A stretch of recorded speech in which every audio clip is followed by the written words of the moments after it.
Di sebuah sudut kota yang ramai, jauh dari hiruk-pikuk perhatian, hiduplah seorang pria bernama Oka. Ia bukan seniman yang mencari nama, bukan pula pengusaha yang mengejar untung. Ia hanyalah seorang pencipta keindahan yang sunyi. Oka bekerja dengan material paling sederhana.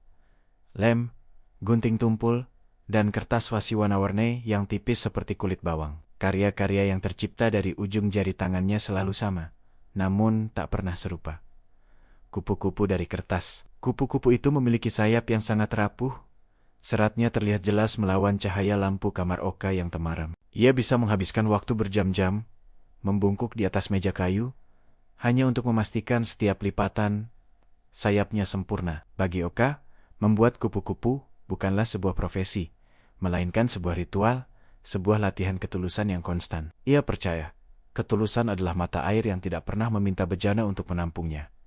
Ia mengalir hanya demi mengalir. Kupu-kupu kertasnya tidak pernah dijual, tidak pernah diberi label harga, dan tidak pernah ditandatangani. Tujuan mereka adalah menjadi kejutan, menjadi bisikan lembut dari keindahan yang tak terduga di tengah hari-hari yang keras. Setiap pagi, sebelum matahari benar-benar naik, Oka akan membawa sekeranjang penuh kupu-kupu kertasnya dan menyusuri kota. Ia melakukannya dengan gerakan cepat, hampir seperti bayangan, tanpa ingin dikenali atau disapa oleh siapapun. Kupu-kupu itu akan ia tinggalkan di tempat-tempat yang membutuhkan sentuhan lembut, di sudut-sudut yang terlupakan. Satu kupu biru muda, diletakkan di bangku taman yang sering diduduki oleh seorang pengemis tua yang kesepian. Seekor kupu-kupu merah marun diselipkan di antara halaman buku sejarah di perpustakaan kota. Yang paling ia sukai adalah menempelkan kupu-kupu hijau kecil pada pintu rumah sakit, di sisi jendela kamar anak-anak yang sakit. Ia hanya ingin mereka tahu bahwa di luar sana ada keajaiban kecil yang diciptakan tanpa pamrih.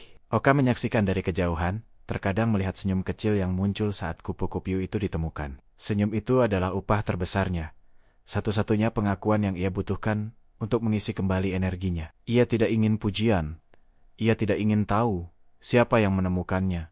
Ia hanya ingin efek dari ketulusannya bekerja. Suatu hari, Oka meletakkan kupu-kupu kuning keemasan di atas meja sebuah kedai kopi yang sepi. Seorang wanita muda bernama Maya, seorang seniman jalanan yang sedang patah semangat, menemukannya. Maya tertegun melihat detail yang rumit dan kerapuhan sayapnya yang menawan, seolah ia memegang sepotong kebahagiaan yang ringkih. Kupu-kupu itu mengingatkannya bahwa keindahan tidak harus besar atau mahal. Ia bisa lahir dari kertas bekas dan tangan yang sabar. Maya membawa kupu-kupu itu pulang dan menaruhnya di samping kanvasnya yang kosong, menjadikannya inspirasi baru. Kisah kupu-kupu kertas Oka mulai menyebar, bukan dari mulut ke mulut, melainkan dari hati ke hati. Orang-orang mulai menamainya pemberi sayap, sebuah julukan yang hanya diketahui oleh mereka yang pernah tersentuh oleh karyanya. Namun, ketenaran yang tak disengaja ini mulai menarik perhatian yang tidak diinginkan. Seorang kurator seni ambisius dari galeri ternama mulai menyelidiki keberadaan pemberi sayap ini. Kurator itu melihat potensi komersial yang luar biasa dalam kesunyian dan misteri di balik karya Oka. Baginya, ketulusan itu adalah brand yang mahal, sebuah nilai jual yang belum terjamah pasar. Ia memasang pengumuman besar di berbagai sudut kota, menawarkan hadiah besar bagi siapapun yang bisa mengungkapkan identitas sang seniman. Pengumuman itu menciptakan keributan, mengganggu kedamaian yang selama ini dinikmati Oka dalam anonimitasnya. Oka melihat poster itu saat ia sedang meletakkan kupu-kupu ungu di kotak surat seorang janda tua. Hatinya terasa perih, bukan karena ia tamak, tetapi karena motif karyanya mulai dikotori oleh uang dan ambisi. Ia pulang dengan langkah lesu, dan untuk pertama kalinya, tangannya ragu saat memotong kertas. Apakah ketulusan bisa tetap murni jika ia terancam diubah menjadi komoditas? Malam itu, Oka membuat satu kupu-kupu terakhir, yang kali ini ia buat dari kertas hitam pekat. Kupu-kupu hitam itu menjadi refleksi dari keraguan dan kesedihan yang menggelayuti jiwanya. Ia meletakkannya di atas meja, sebagai simbol bahwa ia mungkin harus menghentikan ritual sucinya. Keesokan harinya, Oka tidak pergi keluar.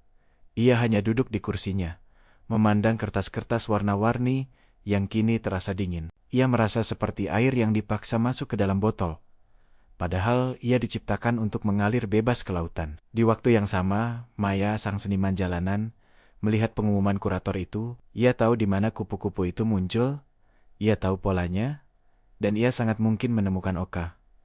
Maya berpikir, jika ia membawa Oka kepada kurator, ia akan mendapatkan hadiah besar yang bisa membiayai studinya. Namun, saat ia melihat kupu-kupu kuning keemasan di mejanya, ia teringat senyum yang dibawanya. Senyum itu datang tanpa syarat, tanpa meminta balasan, sebuah hadiah yang lebih berharga dari uang. Maya menyadari, mengungkapkan identitas Oka sama saja dengan membunuh ketulusan itu. Itu akan merusak inti dari karya sang pemberi sayap, mengubah keajaiban menjadi urusan bisnis yang biasa. Ia memutuskan untuk diam, menjaga rahasia itu sebagai bentuk ketulusan balasan atas hadiah yang ia terima. Sementara itu, Oka masih berdiam diri, merenungkan makna sejati dari karyanya. Ia teringat nasihat ayahnya, segala sesuatu yang dilakukan dengan hati yang murni adalah bentuk ibadah yang paling hening. Ia menyadari bahwa ia tidak perlu melawan dunia luar. Ia hanya perlu mempertahankan dunia di dalam hatinya. Ketenaran adalah fata morgana yang haus,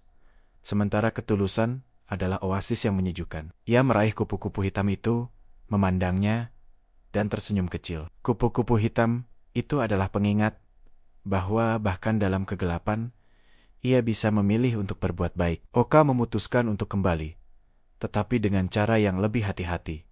Dengan semangat yang lebih murni, ia tidak akan berhenti menciptakan keindahan hanya karena ada orang yang ingin mengkomersialkannya. Ia hanya perlu menjadi lebih halus, lebih sunyi, lebih tidak terdeteksi. Malam itu, Oka kembali membuat kupu-kupu.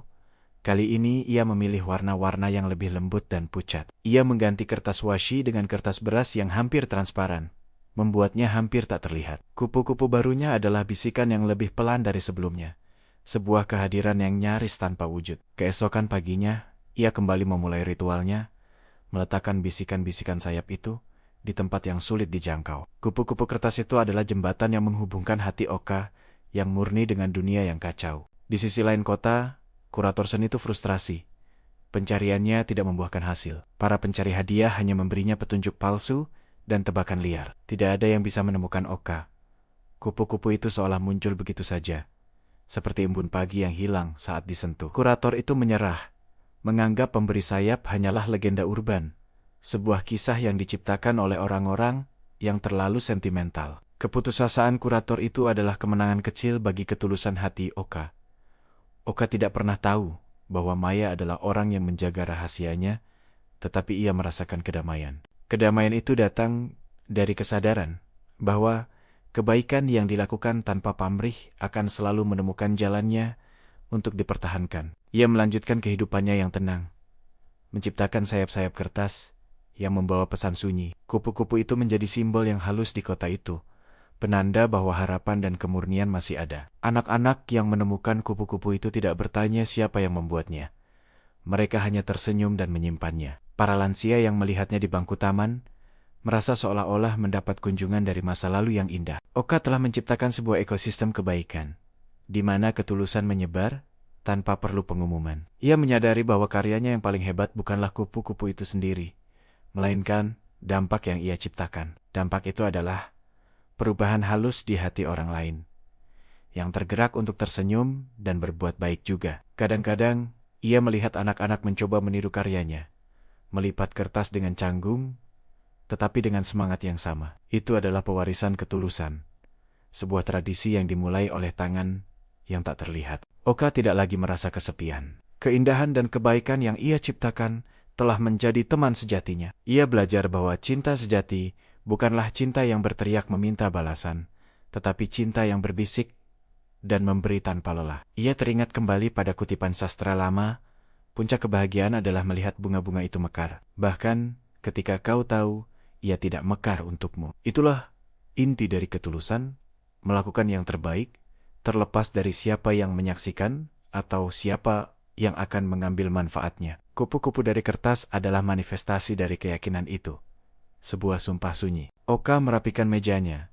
Sisa-sisa kertas bekas kini terasa seperti peta menuju kedamaian batin. Ia tidak memerlukan galeri untuk memamerkan karyanya, karena dunia adalah kanvasnya yang tak bertepi. Ia tidak memerlukan pengakuan, karena ketulusan itu sendiri adalah mahkota yang paling mulia. Ia melihat keluar jendela, matahari sore menyinari sudut kamarnya, dan kupu-kupu kertas di meja memancarkan cahaya lembut. Dalam keheningan itu, ia merasakan jiwanya penuh, utuh, dan sempurna. Oka adalah contoh nyata bahwa nilai sejati seseorang tidak terletak pada apa yang ia terima, melainkan pada apa yang ia berikan. Kupu-kupu kertasnya mungkin rapuh dan mudah hancur, tetapi ketulusan di balik pembuatannya akan abadi. Ia bangkit, mengambil keranjang barunya, dan mengisi kembali dengan sayap-sayap baru yang penuh harapan. Hari telah berganti, dan misi Oka untuk menebar ketulusan belum berakhir. Ia melangkah keluar, siap menjadi bayangan lagi, siap untuk memberi kejutan kecil yang mengubah hari seseorang. Karena Yato di kota yang ramai ini, yang paling dibutuhkan bukanlah harta, melainkan sentuhan murni dari hati yang tulus. Dan ia, Oka, adalah penenun dari ketulusan itu. Satu persatu, kupu-kupu kertas. Kupu-kupu itu terbang, membawa pesan sunyi. Berbuat baiklah tanpa syarat, dan temukan ketenangan. Jika kisah ini menyentuh hatimu, jangan lupa dukung channel Narasi Sastra dengan like, share, dan subscribe.